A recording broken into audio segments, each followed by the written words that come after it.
I be moving. Whipping the foreign, I'm cruising. The money I'm speaking is fluent. All of my business booming. Stacking my cash in abundance. All of my family funded. Finally got what I wanted. Life is amazing, I love it. Everyone know that I run it. Yeah, look at me now, I came up. I've been thinking back then when I almost gave up on the game, cause I never got in my way.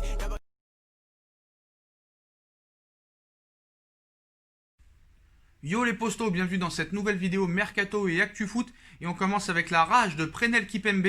Ce dimanche soir, le Paris Saint-Germain avait rendez-vous avec l'histoire. Malheureusement pour eux, les Parisiens se sont inclinés sur le score d'1-0 face au Bayern de Munich, alors que les joueurs de Thomas Tuchel viennent de quitter Lisbonne pour revenir dans la capitale française. Presco Kimpembe, l'un des meilleurs lors de cette finale, a tenu à envoyer un petit tweet concernant cette finale de Ligue des Champions perdue. Il cite: 10% de fierté, mais 90% de rage. La fierté d'avoir été enfin là. La rage d'avoir été enfin si près avec ce groupe-là et abattu pour un but de mon frère. Général, je suis fier de toi. Que cette rage reste dans nos ventres pour repartir au combat et gagner. A ainsi gazouillé le défenseur central parisien, le terme général faisant probablement référence à son ami buteur dimanche soir, Kingsley Coman. Donc, comme vous le savez, il y a le mercato des joueurs, mais aussi le mercato des staffs techniques. Le PSG va recruter un médecin du FC Séville. Dans le football, en période estivale, il y a le mercato généralement tourné vers le recrutement de joueurs. Cela peut aussi être le moyen de se renforcer au niveau du staff. Et le PSG devrait en profiter pour shipper un médecin au FC Séville, Juan José Jiménez. Un contrat de 2 ans serait proche d'être signé selon AS. Le médecin andalou s'est fait remarquer cette saison dans la gestion de l'infirmerie sévillane, alors que les temps de récupération de certaines blessures ont été réduites. Donc bonne nouvelle pour le Paris Saint-Germain, hein. Comme vous le savez, maintenant depuis plusieurs années, les blessures s'enchaînent et il faut que ça s'arrête. On passe à l'UEFA qui dévoile son équipe type de la saison. La Ligue des Champions désormais terminée, place aux distinctions en tout genre. L'UEFA vient ainsi de dévoiler son 11 type de la saison. Une équipe qui fait la part belle au vainqueur, le Bayern de Munich, et aux finalistes malheureux, le Paris Saint-Germain, avec 4 représentants chacun.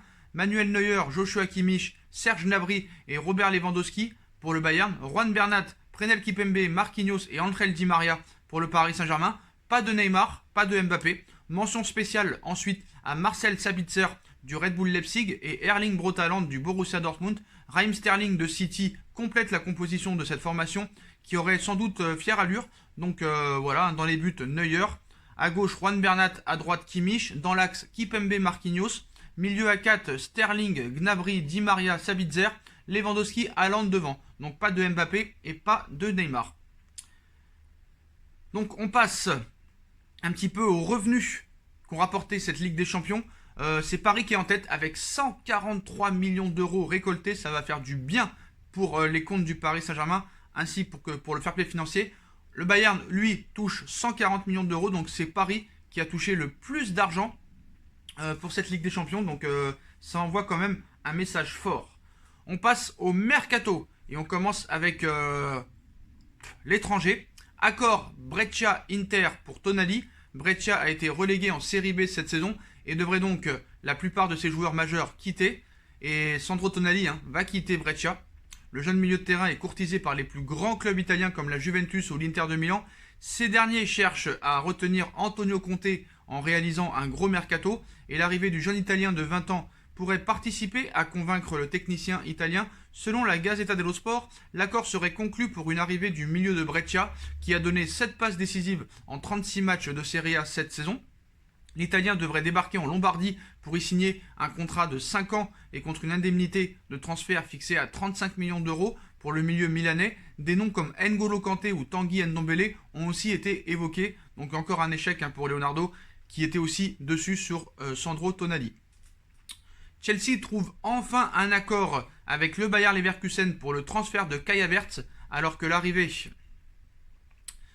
Kai Havertz, ça fait longtemps que Chelsea est dessus, après avoir recruté Hakim Ziyech et Timo Werner, et l'arrivée de Thiago Silva est annoncée comme imminente. Les Blues seraient également bien partis pour finaliser le transfert de la pépite du Bayer Leverkusen. Chelsea n'a pas le temps avant la fin de saison 2019-2020 de Première Ligue. Le club londonien avait déjà bouclé les arrivées de Hakim Ziyech et Timo Werner, 2 éléments pour lesquels les Blues ont déboursé près de 100 millions d'euros, 40 millions pour Ziyech et 53 pour Werner. Et ce n'est pas terminé car l'équipe de Roman Abramovich confirme qu'elle compte réaliser un mercato estival de haut vol. Ces dernières heures, Sky Sport a annoncé qu'une troisième recrue de choix était sur le point de rejoindre les rangs londoniens. Thiago Silva a 35 ans. Le futur ex-parisien est désormais libre de tout contrat et doit signer un contrat d'1 an avec le 4e du dernier classement de Première Ligue. En cette journée de mardi qui est décidément folle du côté de Stamford Bridge, Sportbild affirme en effet que le Bayer Leverkusen a enfin accepté la dernière proposition des Anglais pour son milieu de terrain Kai Havertz, 21 ans, 17 buts et 9 passes décisives cette saison, alors que les derniers échos indiquaient que le Bayer Leverkusen réclamait 90 millions d'euros et que les Blues ne voulaient en offrir que 80, le quotidien allemand affirme que la formation germanique va toucher 80 millions d'euros plus 20 millions de bonus. 10 millions de bonus seraient liés à la participation de Chelsea en Ligue des Champions durant les 5 prochaines années. Les 10 millions d'euros restants seraient débloqués en fonction des titres décrochés par les Londoniens jusqu'en 2025. Première Ligue, FA Cup, Ligue des Champions. Donc Kai Havertz devrait rejoindre Chelsea pour une somme de 80 millions d'euros plus 20 de bonus. On passe à Ronald Koeman qui ne veut pas d'Arturo Vidal. Donc Ronald Koeman est au travail depuis sa prise de fonction. Le nouveau coach du Barça enchaîne les rendez-vous. Après avoir rencontré Léo Messi, il est entré en contact avec d'autres éléments de l'équipe, dont Luis Suarez, à qui il a dit qu'il ne comptait pas sur lui. Mais il n'est pas le seul. Mundo Deportivo révèle ce mardi que l'entraîneur néerlandais ne compte pas sur Arturo Vidal. Le Chilien, qui n'entrait déjà pas dans les plans du club, a été fixé définitivement sur son avenir. Il doit chercher un nouveau point de chute. Un retour en Italie du côté de l'Inter de Milan ou de la Juventus ou du Paris Saint-Germain a été évoqué. Donc pareil pour Luis Suarez, le Barça veut résilier le contrat de l'attaquant uruguayen. Donc le Barça veut rapidement mettre fin au contrat de Luis Suarez. On a vu que dernièrement Paris serait très intéressé par l'attaquant du FC Barcelone pour remplacer Choupo et Edinson Cavani. Donc c'est la tendance à Barcelone en ce moment. Luis Suarez va quitter le Camp Nou cet été puisque l'écurie catalane ne compte pas sur lui avec Ronald Koeman à la tête de ce nouveau projet. La direction de Bartomeu veut complètement nettoyer son vestiaire en se séparant des cadres vieillissants et autres indésirables. El Pistolero fait donc partie de cette liste, lui qui est le deuxième joueur le mieux payé de l'effectif et qui semble être sur la pente descendante d'un point de vue sportif. Donc réunion décisive dans les prochaines heures. Un accord va ainsi devoir être trouvé avec l'Uruguayen, mais les Catalans sont donc prêts à s'asseoir sur une indemnité de transfert. Une réunion aura lieu dans les prochaines heures avec les avocats du buteur qui n'étaient jusqu'ici pas officiellement au courant des intentions de son club à son égard. Un départ du joueur de 33 ans libérerait de l'espace dans la masse salariale colossale du club, lui qui touche environ 15 millions d'euros annuels. Aux dernières nouvelles, l'Ajax souhaite le rapatrier ainsi que le Paris Saint-Germain. Toujours est-il que maintenant le Barça va devoir lui trouver un remplaçant et nul doute que le feuilleton Lautaro Martinez va revenir sur le devant de la scène. Comme j'ai dit, moi, Suarez gratuit, franchement, je ne dis pas non. On passe à Ousmane Dembélé qui, lui, est intouchable et intransférable. Voilà, donc joyeux anniversaire, il y a 3 ans, Ousmane Dembélé rejoignait le Barça en provenance du Borussia Dortmund pour 110 millions d'euros hors bonus. Le champion du monde 2018 n'a pas franchement tout réussi depuis cette date. En très clair sur le terrain, prestations plus que mitigées, blessures à répétition et préparation invisible parfois jugées insuffisantes. Donc voilà, de quoi craindre pour son avenir en Catalogne alors que le nouvel entraîneur Ronald Koeman, conforté par la direction du club, a lancé une grande lessive prévoyant les départs de plusieurs poids lourds. On rajoute aussi Firpo et Samuel Umtiti dans les indésirables. Et bien visiblement, la réponse est non pour Ousmane Dembélé qui est intransférable. Selon le quotidien sportif espagnol Sport, l'international tricolore n'est pas concerné par cette purge. Mieux, il est même jugé intouchable par le président en personne, Bartomeu, malgré les rumeurs l'envoyant régulièrement du côté du Paris Saint-Germain ou de Manchester United. Et Mosquito ne bougera donc pas du Camp Nou. Une bonne nouvelle pour le natif de Vernon, mais une sacrée pression aussi. Il sait qu'il a globalement déçu depuis son arrivée en Catalogne, seulement 12 buts en 51 matchs, et que c'est sans doute la saison de la dernière chance s'il veut construire son avenir au Barça. Il est sous contrat jusqu'en juin 2022. Dembélé n'a donc pas le choix, il est condamné à briller lors des prochaines saisons. On passe au mercato parisien. Tuchel met la pression sur Leonardo pour le mercato du PSG. Thomas Tuchel en position peut-être de force après sa finale de Ligue des Champions, même si les médias italiens annoncent qu'il pourrait débarquer dans les prochains jours et être remplacé par Massimiliano Allegri, alors que sa position semblait très fragile. À l'orée de Final 8 à Lisbonne, Tuchel a réussi à qualifier, quoi qu'on en dise, le Paris Saint-Germain pour la finale de la Ligue des Champions, augmentant peut-être clairement son crédit. Selon les informations de l'équipe, le technicien allemand se sent en tout cas légitime pour peser de tout son poids sur le mercato estival du club de la capitale. Il a montré publiquement en s'exprimant plusieurs fois et dimanche soir encore au sujet de Thiago Silva, affichant un désaccord net avec son directeur sportif Leonardo. Sous contrat jusqu'en 2021, le coach parisien sait que son avenir ne s'écrit pas forcément sur le long terme avec les Rouges et Bleus, mais il veut avoir son mot à dire cet été pour construire un groupe renforcé sur les bases de ce joli parcours en C1.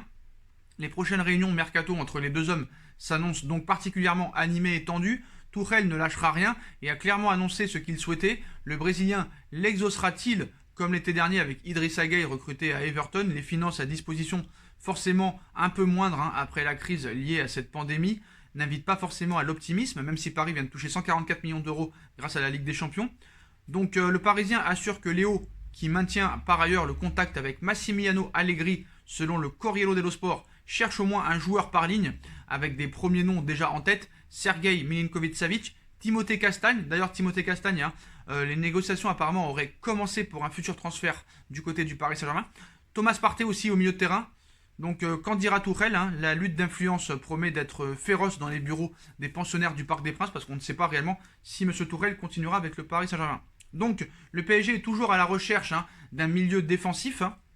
Et Thomas Partey est de nouveau cité. Selon RMC Sport, le PSG est toujours en quête d'un nouveau milieu défensif pour renforcer son effectif lors de ce mercato estival. Thomas Partey, joueur de l'Atlético Madrid, plaît toujours, mais son prix est trop élevé selon le journal Le Parisien. Donc le mercato estival a repris de plus belle au PSG après la fin malheureuse de cette aventure du club de la capitale en Ligue des Champions. Les yeux sont désormais rivés vers la saison 2020-2021 pour la direction sportive parisienne qui va devoir définir les nouveaux contours d'un effectif marqué par plusieurs départs importants cet été. Donc parmi les postes ciblés cet été, le PSG est toujours à la recherche d'un milieu de terrain défensif, comme le rapporte RMC à l'occasion d'un grand point sur le mercato hier, alors que de nombreux noms ont pu être associés au club parisien ces derniers mois, voire années. Celui de Thomas Partey revient dans l'actualité ce mardi, plus précisément dans les colonnes du journal Le Parisien. Selon les informations du quotidien régional, le milieu de terrain de l'Atlético Madrid plaît toujours à Paris, mais son prix est jugé trop élevé. Également pisté par Arsenal, le Ghanéen de 27 ans dispose en effet d'une clause libératoire estimée à 50 millions d'euros et d'un contrat encore actif jusqu'en 2023 avec les Colchoneros. Toujours d'après les indiscrétions du journal français, la piste menant à Tanguy Ndombele n'a pas été réactivée par le board parisien. En juin dernier, l'équipe relayait l'intérêt important accordé par Tuchel au sujet du milieu de terrain de Tottenham, alors que le principal intéressé se montrait très intéressé à l'idée d'une signature au PSG selon le Parisien. Début août, Ndombele avait été annoncé du côté de l'Inter de Milan. Le mercato s'annonce chaud du côté du Paris Saint-Germain, surtout entre Leonardo et M. Thomas Tuchel. Donc, on passe au Real Madrid. Raiola se prononce sur l'avenir d'Erling Haaland à la recherche d'un nouvel attaquant pour la succession de Karim Benzema. Zizou ciblerait Haaland, auteur d'une adaptation éclair au Borussia Dortmund. Cependant, son agent Mino Raiola donne le ton concernant l'avenir du crack norvégien. Ainsi, dans une interview accordée à Sky Sport, Mino Raiola affirme que son client ne quittera pas Dortmund cet été, et ce malgré l'intérêt du Real Madrid qui cherche toujours le digne héritier de Karim Benzema. Raiola cite dans cette interview qu'il n'a pas le regret de ne pas avoir pris Haaland aujourd'hui. On peut faire le même discours par rapport à Maradona, Platini ou Messi lui-même. Le football fait aussi rêver, mais pas cette année. Il va bien à Dortmund, ce n'est pas le moment de bouger. Nous savons quel genre de carrière il pourra faire. Donc ça on le savait, apparemment il y aura un accord comme quoi tout le monde pourrait le recruter en 2022. Sa clause serait de 75 millions d'euros. Et on passe à l'information principale du jour. Manchester City fait tout pour lancer l'opération Léo Messi et regarde un petit peu les solutions pour faire ce transfert et pour rester dans les clous du fair play financier. La situation inhabituelle de Lionel Messi pousse certains clubs à se creuser les méninges, à l'image de l'Inter de Milan, mais aussi du Paris Saint-Germain. Manchester City aussi essaye de trouver un moyen pour faire ce transfert et rester dans les clous du fair play financier. Donc les Skies Blues travaillent sur le dossier dans l'ombre. Après une saison ratée, le Barça a décidé de tout changer ou presque. Nouvel entraîneur, nouvelle direction sportive et choix sportif fort. Donc Léo Messi observe toute cette agitation de très loin. Et si la direction et le staff technique multiplient les messages pour lui réaffirmer à quel point il est important pour le club Blaugrana, la Pulga attend de voir avant de se positionner clairement. Ses doutes exprimés de manière assez claire ces derniers jours ont poussé certaines écuries à faire le premier pas. L'Inter, on le sait, essaye de voir si elle est en mesure d'attirer l'Argentin dans ses filets, ainsi que le Paris Saint-Germain, qui essaye aussi de trouver des solutions pour pouvoir faire ce transfert, voir si c'est possible. Donc les calculatrices sont vraiment de sortie. Mais les Nerazzurri ne sont pas les seuls, ni les Parisiens. À en croire les informations d'ESPN ce mardi matin, Manchester City est également au coin du bois. Le patron Khaldun Al-Mubarak a d'ailleurs clairement annoncé ce lundi que le marché mancunien, déjà ouvert avec les arrivées de Ferran Torres et Nathan Ake, était loin d'être terminé. Les Skies Blues étudieraient dans un premier temps la faisabilité économique d'une telle opération, avec une clause libératoire à 700 millions d'euros et un salaire astronomique. Le natif de Rosario n'est en effet pas une cible à la portée de toutes les bourses, surtout dans le cadre du fair play financier qui a failli coûter cher aux Citizens cet été. Toujours est-il que les calculatrices ont été sorties du côté de Manchester City pour voir si le deal Messi était réalisable. L'avis des experts économiques et fiscaux consultés par ESPN est plutôt réservé, mais on ne sait jamais. On est toujours à l'abri de surprises lors des mercatos. Donc voilà. Après City, je ne vais pas me répéter, c'est toujours bizarre d'être suspendu de toute compétition européenne, d'être relaxé après pour pouvoir y reparticiper et avoir une enveloppe de 326 millions d'euros alors que tu as été accusé il y a quelques semaines d'avoir transgressé ce fair play financier. Mais voilà, tu as une enveloppe de 326 millions alors que tu devrais rester dans l'ombre et être prudent. Bref, voilà les postos, voilà pour toutes les dernières infos mercato du côté du Paris Saint-Germain, de l'étranger, ainsi que l'actu foot.